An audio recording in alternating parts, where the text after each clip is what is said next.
that had to be supported, otherwise evil would prevail. But to do this, the neoconservatives were going to have to defeat one of the most powerful men in the world. Henry Kissinger was the Secretary of State under President Nixon, and he didn't believe in a world of good and evil.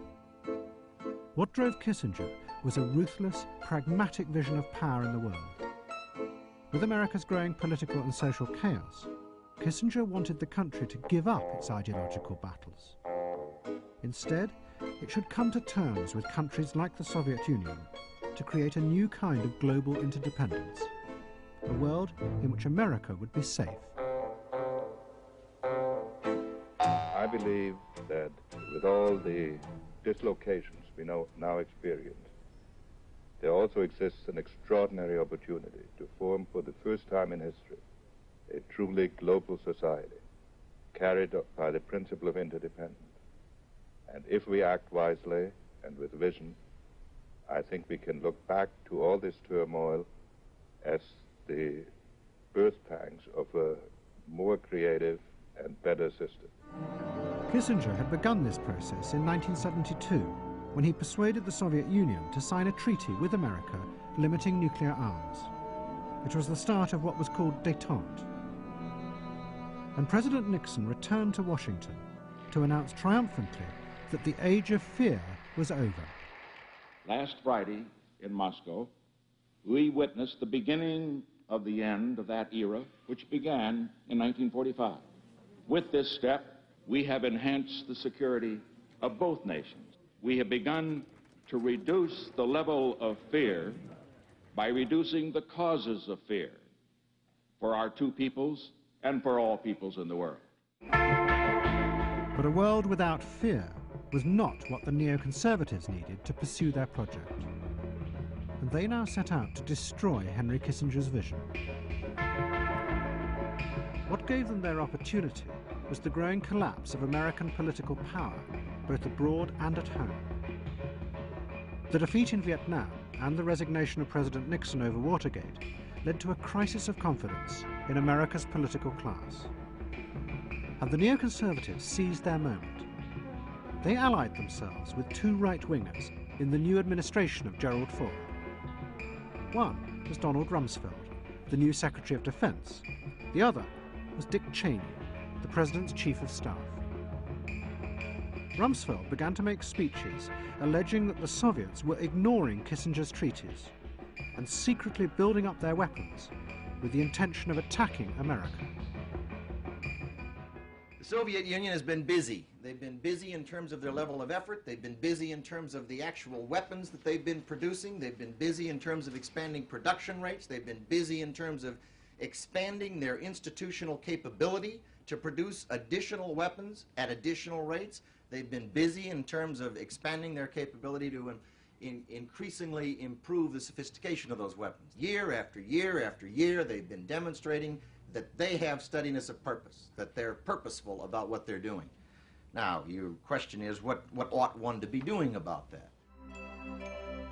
The CIA and other agencies who watched the Soviet Union continuously for any sign of threat said that this was a complete fiction.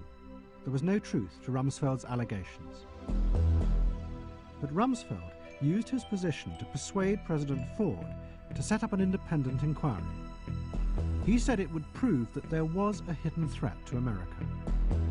And the inquiry would be run by a group of neoconservatives, one of whom was Paul Wolfowitz.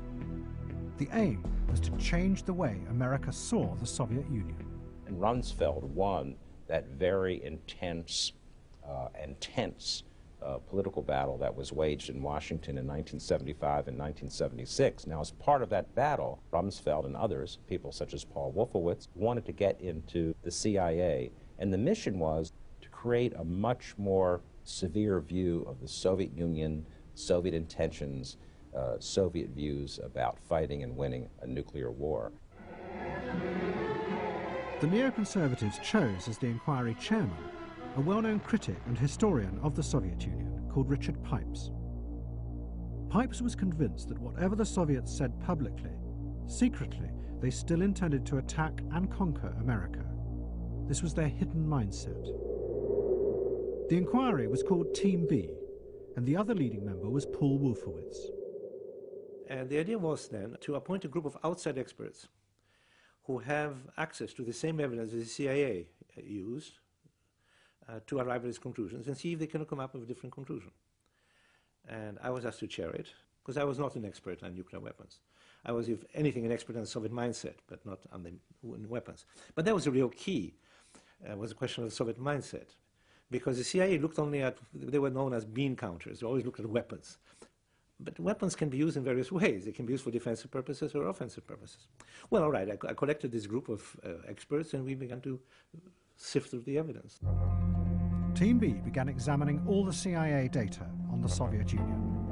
But however closely they looked, there was little evidence of the dangerous weapons or defense systems they claimed the Soviets were developing.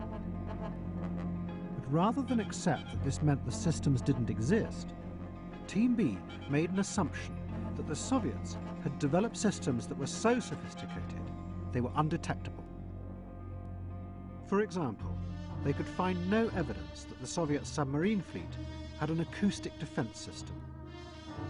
But what this meant, Team B said, was that the Soviets had actually invented a new non-acoustic system which was impossible to detect. And this meant that the whole of the American submarine fleet was at risk from an invisible threat that was there, even though there was no evidence for it.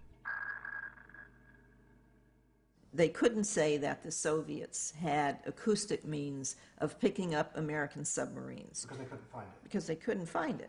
So they said, well, maybe they have a non-acoustic means of making our submarine fleet vulnerable. But there was no evidence that they had a non-acoustic thing. They're saying, we can't find that they're doing it the way that everyone thinks they're doing it, so they must be doing it a different way. We don't know what that different way is, but they must be doing it.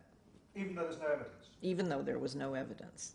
So they're saying there that the fact that a weapon doesn't exist doesn't mean it doesn't exist. It just means that we haven't found it. Well, that's important, yes. If something is not there, it's significant. by its absence. By its absence. If you believe that they share your view of strategic weapons and they don't talk about it, then there's something missing, something is wrong. But the CIA wasn't aware of that. What Team B accused the CIA of missing was a hidden and sinister reality in the Soviet Union. Not only were there many secret weapons the CIA hadn't found, but they were wrong about many of those they could observe, such as the Soviet air defenses. The CIA were convinced that these were in a state of collapse, reflecting the growing economic chaos in the Soviet Union.